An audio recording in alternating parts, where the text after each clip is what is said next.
Hello. My name is Barbara. I am 16 years old. I live with my parents, my younger sister, and little brother.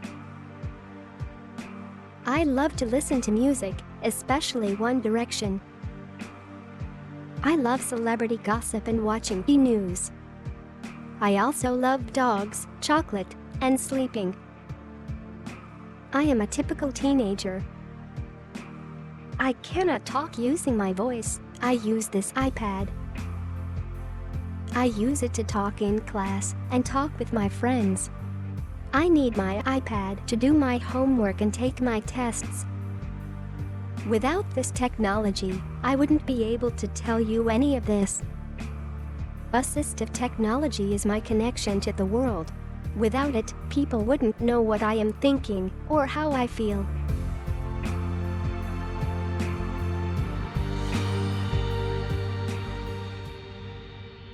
Assistive technology is any piece of equipment, device, or software that can help a person with a disability live more independently. Muscular dystrophy, spinal cord injuries, children with strokes, a wide spectrum of diagnoses can really use assistive technology. Most people communicate verbally, but we have lots of children who can't. So you can communicate using technology to give you a voice if you can't produce it verbally. Everybody has a voice, and everybody deserves an opportunity for their voice to be heard. Most of us use technology in our everyday lives to make life easier.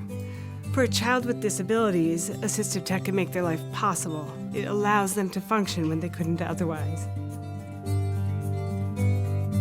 A child without assistive technology may be passive observer in their environment. We like to actively involve them. You're not just including the child in a task, you're actively involving them in their world.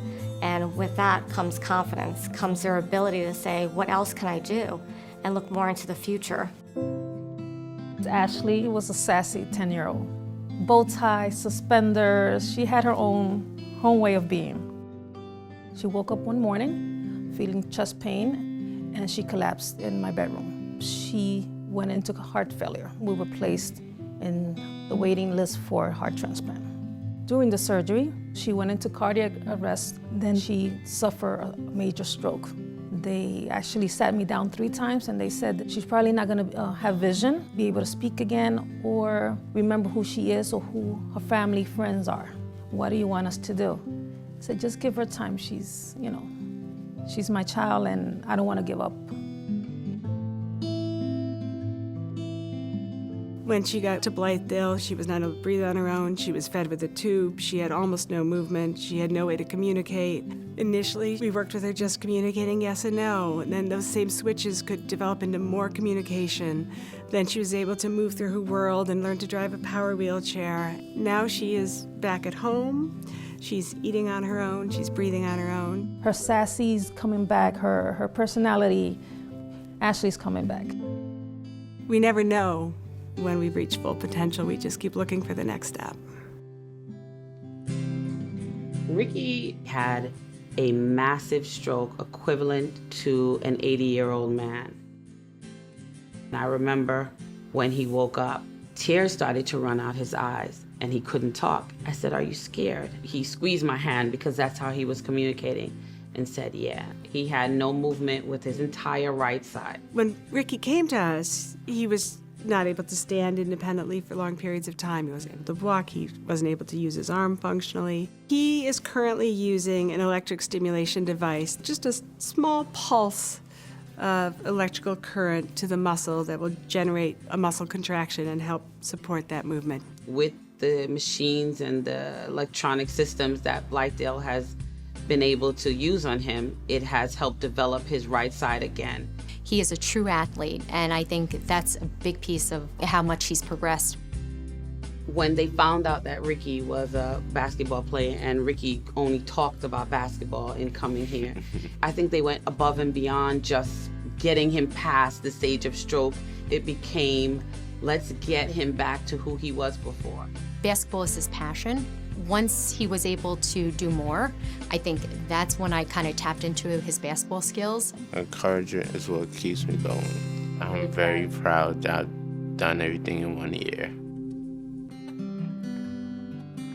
we treat the whole child here. So OT, PT, and speech, we work very closely together, and especially someone who's had a stroke like Ricky. Children with disabilities need the full complement of a rehabilitation team to find the best solutions and integrate those solutions across all parts of their lives. I might be able to give a child a communication device and know that it's the right communication software, but I need OT and PT's help. If they're not seated correctly, if we have to figure out whether they're able to use their finger or a switch, I need to know that I have people I can talk to help me figure out that piece. We really explore various modes of access as well as the location of where we want that access point to be for these children. And once you have a good match, then the child's independence skyrockets.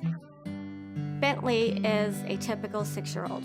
His body might not move like a typical 6-year-old, but his personality and his brain wants to explore the world like a 6-year-old. We want him to be able to play and explore using computer use. And we chose to use paramobility with him. We had to look at his movements. We had to look at how he moves his body and really make the chair around his body. When you put him in a power chair, and you get him moving to that next step, he starts dreaming about where he can take this chair. And he starts, building those aspirations. And he also needs the social aspect to be able to walk up to his peers in his way walking. That's his walk. He's able to walk that hallway right next to me and talk. I can reach out to you with my own 2 hands. In the future for Bentley, we are training him to use his eyes to really explore and use the computer and interact with the computer by just using his eyes, using an eye gaze system. I think Bentley doesn't always see what's wrong with him, and that's what you gotta love about him. Smile! That was the best smile!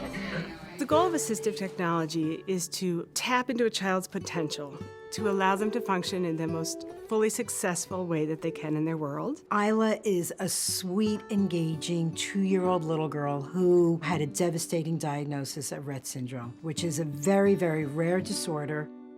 When she was about 4 months old, I noticed that she really wasn't doing some of the things that she should be doing. The genetic counselor told us that whatever she may have, she most likely won't be able to speak.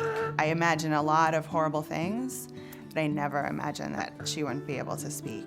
That was a really difficult day when it was, essentially confirmed she won't be verbal. She probably won't be able to, stand or walk without some assistance. When we got the diagnosis of Rett syndrome and we met with the neurologist who specializes in it, she said, these girls can understand, these girls can speak, we just need to get them the right technology to do so. Stephanie and Sean, when they got the diagnosis, they learned what they needed to do, learned what could be the best technology, best treatments, best plan. And they came back and they said, we learned about eye gaze. All of her therapists just jumped on it and immersed themselves in whatever they could learn about it. And it was like happening at this moment that, they're making this investment in the technology and the training for their staff and for us. She had a little bit of a learning curve, but she's accomplished that learning curve. And with that, she lit up. She is happier. I mean, she can feel like we're starting to understand her. And I think any 2.5-year-old would be really frustrated if they couldn't let you know anything that they're feeling. We now have a means of tapping Isla's cognitive skills and her communication skills. This has given hope to what was otherwise a devastating diagnosis. We work for a dreamer, and our president, Larry Levine, has huge dreams for us. We do great work with our assistive technology services now, but we have big dreams. We want to be the National Center of Excellence for Children with Disabilities for Assistive Technology. We want to take it to the next level. We want to be on the cutting edge of research. We want to have the latest technologies available. We want to reach more children. We want to reach their families, their therapists, their teams. We need philanthropic support to do that. We can't reach our dreams without the funding. Technology is a field that is changing month to month, and for us to be a center of excellence, we're going to need to have this continuing funding to support the ongoing training to maintain that level of excellence. The need for funding is not just for the devices, it's also to make sure that the therapists and the teachers using them are going to use them the right way. You can really miss really important pivotal developmental moments if you just don't have what you need when the kids need it. Ooh, child, things are gonna get easier. Ooh, child, things will be brighter. When you know that you have given a child and that child's family a voice and a connection, there is nothing else like it. We are unparalleled, and that's what makes us Blythedale. No child should have to worry. That's not their job.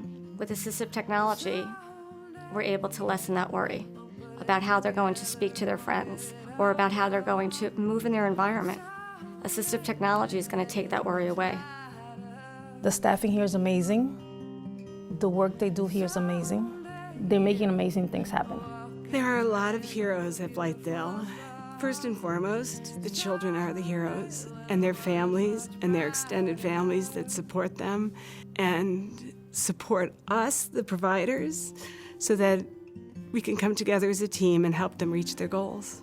When I was growing up, they always said it takes a village to raise a child, and this is our village. I don't think that Ricky would be where he is today if it wasn't for Blythedale. I can't imagine another investment that could possibly be as exciting or life-changing as giving someone the ability to speak. You know, like, she has physical disabilities and limitations, and I would love one day for her to be able to walk or dance or something like that, and it is so much less important to me than being able to talk to me. Ooh, child, things are gonna get easier. Ooh, things looking bright.